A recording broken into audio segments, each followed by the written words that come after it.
আপনি আগের দিন গ্রাম পঞ্চায়েতের একটা বই দেখিয়েছিলেন স্টুডেন্টদের, তো ওরা জিজ্ঞেস করছে যে এই বইটা কিভাবে ওরা পারচেজ করবে, একটু ডিটেইলসে বলে দিন। আচ্ছা দেখো, তোমরা যারা যারা এই কমেন্টটা করেছো আমিও দেখেছি, তোমরা ফেসবুক এবং ইউটিউব দুটো জায়গাতেই কমেন্টস করেছো এবং আমি লিঙ্কটা প্রোভাইড করেছিলাম।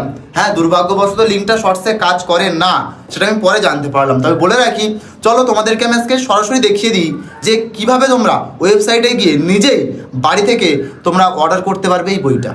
তো প্রথমেই তোমরা চলে আসবে বই বিপণী, এরকম গুগলে এসে লিখবে বই বিপণী বলে লিখবে, বা বই বিপণী .in যা ইচ্ছা লিখবে। যেই বই বিপণী বা বই বিপণী .in লিখবে, দেখো এরকম একটা ইন্টারফেস তোমার সামনে চলে আসবে যেখানে লেখা আছে বই বিপণী বলে।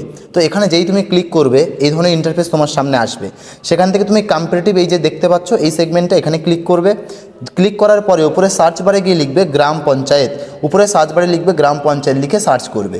যেই গ্রাম পঞ্চায়েত লিখে সার্চ করবে, একটু স্ক্রল করলেই দেখতে পাবে যে বইটার আমি রিভিউ দিয়েছিলাম সেই বইটা এখানে তোমরা কিন্তু দেখতে পেয়ে যাবে। দেখো পাওয়ার গাইড পরিষ্কার দেওয়া আছে। এবার এখান থেকে তোমরা ঠিক যেভাবে ফ্লিপকার্ট বা অ্যামাজনে অর্ডার করো ঠিক সেইভাবে অ্যাড টু কার্ট করে বা বাই নাও করে এখান থেকেই অর্ডার করে দিতে পারবে। তো আশা করছি তোমরা বুঝতে পেরে গেলে কীভাবে অর্ডার করবে। এরপরেও যদি তোমাদের কোনো রকম অসুবিধা হয় তোমরা কন্ট্যাক্ট করে নিতে পারো 8910262484 এই নম্বরে।